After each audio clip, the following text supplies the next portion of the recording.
Bonjour à toutes et à tous et bienvenue dans ce nouveau dialogue littéraire du mois de septembre. Au cours de cette émission, nous allons retrouver Julien au rayon littérature. Il nous présentera ses coups de cœur de la rentrée littéraire. Auparavant, nous vous proposons un retour sur notre programmation d'été, Les Éclaireurs.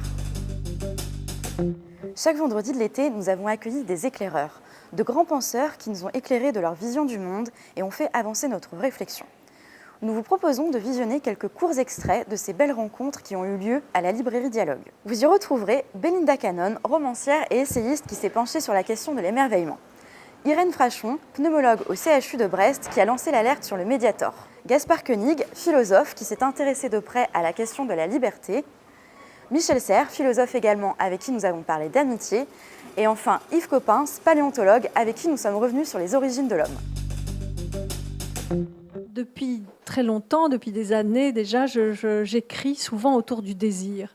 Le désir de vivre qui est pour moi toujours un sujet, j'allais dire un sujet d'étonnement, presque. C'est-à-dire que je ne suis jamais revenue du fait que le matin, on puisse avoir envie de se lever.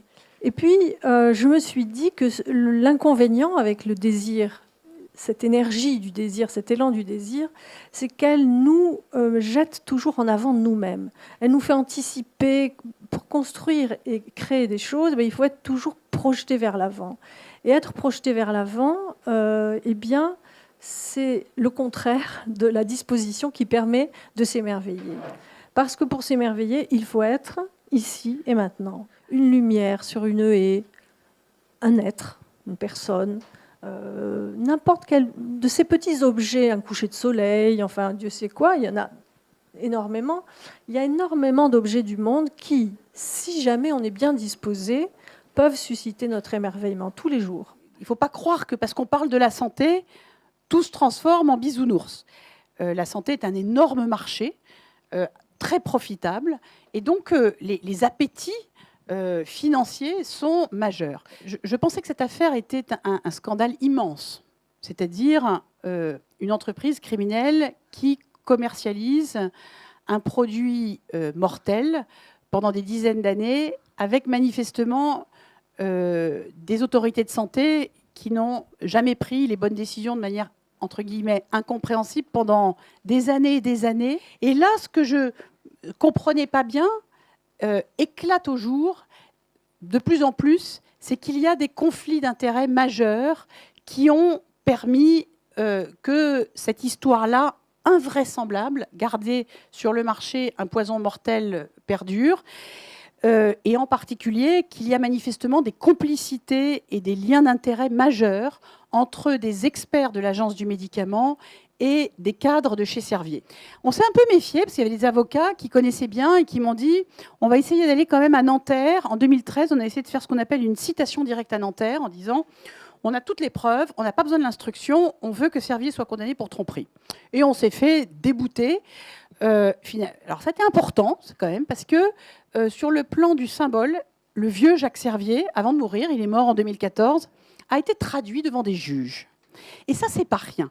Si vous regardez, c'est la force du symbole. Si vous tapez Jacques Servier sur Google, vous allez voir ce petit sorcier malfaisant à sa place, face à ses juges, avec des avocats derrière lui. C'est-à-dire là où il aurait dû être traduit bien en amont, mais pour moi, c'est essentiel que ces images-là existent. J'avais toujours été frappé par ce petit chapitre de l'Ancien Régime et la Révolution de Tocqueville, où il explique, c'était en 1800, je vais dire une bêtise, mais 30-40, que les intellectuels français, on ne les appelait pas encore les intellectuels, mais enfin que les écrivains étaient toujours dans l'abstraction, et qu'à l'inverse, les politiques étaient complètement dénués de fondements idéologiques et naviguaient à vue.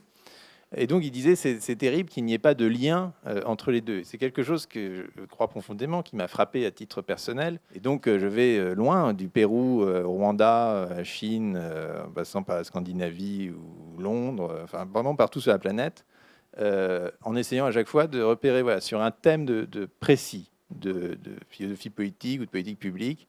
Allons voir les gens qui vraiment l'ont expérimenté de la manière la plus radicale possible. Et donc au Rwanda, c'est assez intéressant comme pays parce qu'un exemple frappant, c'est qu'ils ont inventé le premier drone médical au monde.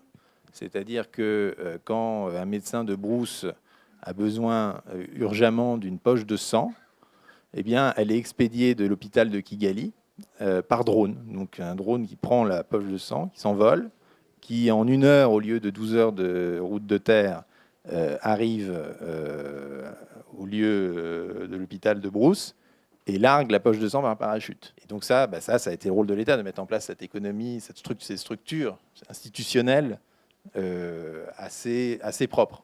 Voilà. Il y a un chapitre sur la jalousie. Vous vous rappelez de ça? Je suis jaloux, vous êtes plus riche que moi, vous êtes plus belle que moi, je suis très, très jaloux, je suis envieux. Alors, il y a 2 sortes de jalousie. Il y a la jalousie amoureuse, je vais être propriétaire absolument de ma femme, etc. Je vais l'enfermer, etc. Et si elle bouge, je suis jaloux, la jalousie amoureuse. Et puis l'autre jalousie qui est l'envie dont je parlais tout à l'heure. Tout le mal du monde vient de l'envie. Tout le mal du monde vient de la comparaison qu'on se fait entre soi et qui détermine évidemment la haine, etc. Le premier remède est très simple. Tu es plus intelligent que moi. Toi, tu es plus beau. Mais voyons, je trouverai toujours autour de moi et dans le monde quelqu'un de plus intelligent que moi. Moi, j'ai rencontré beaucoup de gens plus intelligents que moi, c'est certain. Des gens plus beaux, alors là, encore plus, vous voyez ce que je veux dire. Vous savez, dans ma promotion de l'école normale, il y avait un scientifique qui a eu le prix Nobel de physique. Il s'appelle Claude Oentanouji. Et je n'ai pas eu le prix Nobel. Mais c'est un homme qui, chaque fois qu'il explique les découvertes qu'il fait sur les atomes, parce qu'il est physicien de mécanique quantique, il me fait pleurer. Chaque fois que j'entends une conférence de Claude, je pleure d'admiration. Je n'ai jamais rencontré une intelligence pareille. Alors que sa matière est épouvantablement difficile. Il en fait un diamant transparent. Vous voyez. Alors, à ce moment-là, je suis plus jaloux, je suis admiratif, tout simplement. Et par conséquent, si vous trouvez quelqu'un qui vous dépasse, admirez-le, au lieu de l'envier. Quand on fait de l'histoire naturelle, des sciences naturelles, on est très impressionné par cette extravagance de la nature, par cette manière dont elle bricole. La patte du cheval, c'est pour courir plus vite, parce que quand on est en terrain découvert, les prédateurs vous voient beaucoup mieux et vont mieux courir vite pour s'en sortir. Et le bonhomme, c'est sa tête qui va changer. Et sa tête va changer vers un encéphale, je ne dis pas cerveau parce que c'est à la fois cerveau et cervelet, un encéphale beaucoup plus compliqué. Et cet encéphale beaucoup plus compliqué, il ne peut être fabriqué, il ne peut être formé à l'origine que pour la survie.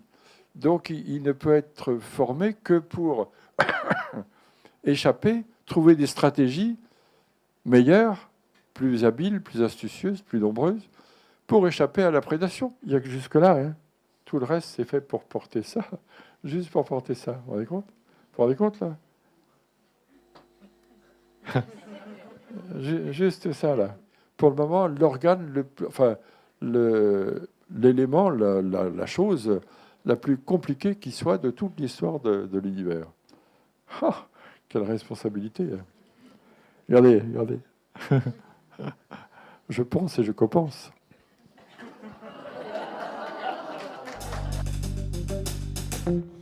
Nous voici maintenant au rayon littérature où nous retrouvons Julien qui va nous présenter ses coups de cœur de cette rentrée littéraire. Bonjour Julien. Bonjour Élise. Je vois que tu vas nous présenter le livre de Kauter Adimi. Oui, Nos richesses, édité par Seuil. Des bonnes surprises de cette belle rentrée littéraire qui nous renvoie, comme on a pu le constater dans d'autres romans, en Algérie, un des thèmes prédominants de cette rentrée, à travers l'histoire d'Edmond Charlot, la véritable histoire, qui va créer une librairie à Alger, qui s'appelle Nos vraies richesses. Et dans cette librairie va se côtoyer tout le beau monde littéraire des années 30, 40, voire 50, et même Albert Camus. Il va être un des premiers éditeurs d'Albert Camus. Malheureusement, il n'aura pas assez de papier pour éditer les autres titres de Camus et il va le renvoyer chez Gallimard. mais ça raconte la passion d'un homme pour essayer dans un pays assez compliqué d'imposer une certaine liberté. Et parallèlement à son histoire, on est aussi en 2017, et donc on passe entre passé et présent, on glisse vraiment de manière très habile dans ces deux passages, et c'est tout un pan de l'histoire franco-algérienne qui nous est racontée. Merci beaucoup Julien pour ce beau conseil. Et je crois que tu as également aimé le livre de Colson Whitehead. Oui, Underground Railroad aux éditions Albin Michel. Je voulais en parler parce que pour moi c'est un des grands romans de la littérature étrangère. Il ne faut pas passer à côté. On suit le destin de Cora, une jeune esclave dont la mère l'a abandonnée très tôt. On comprendra aussi pourquoi. Elle veut être affranchie, elle veut connaître la liberté. Dans une époque où les Noirs sont vraiment enfermés et connaissent et subissent des choses assez atroces, et elle veut fuir son geôlier, son maître. Elle va parcourir avec un acolyte cette fameuse route, ces tunnels d'esclaves justement où on passait pour leur rendre leur liberté. Et on va suivre, on va vibrer avec elle tout au long de ce roman. Merci. Et enfin, je crois que tu as décidé de nous parler du livre de Jean-Luc Seigle. Voilà, je reviens à la rentrée littéraire française, Femme à la mobilette. Un livre assez étonnant. On ne sait pas forcément à quelle époque ça se passe. On sait juste que c'est une femme abîmée par la vie, en plein divorce, mère de 3 enfants, mais on sent qu'elle les aime, mais elle a un point où elle a du mal à s'occuper d'eux. Son mari veut en prendre la garde, donc elle est complètement désemparée. Et un jour, elle nettoie son jardin et elle trouve une mobilette. Et ça va être le départ d'un long voyage où elle va sillonner la France. Elle va rencontrer un homme. Et tout au long du roman, on ne sait pas ce qui est vrai, ce qui est faux. Est-ce qu'elle rêve? Est-ce que c'est la réalité? Au fur et à mesure de ce cheminement, de ce combat de femme, on le dessine. Et je pense que chacun d'entre nous peut y voir un peu ce qu'il a envie de voir. Merci beaucoup Julien pour ces beaux conseils qu'on a hâte de découvrir. Merci Élise. Merci à toutes et à tous de nous avoir suivis tout au long de cette émission. On se retrouve le mois prochain et en attendant, je vous souhaite de très belles lectures.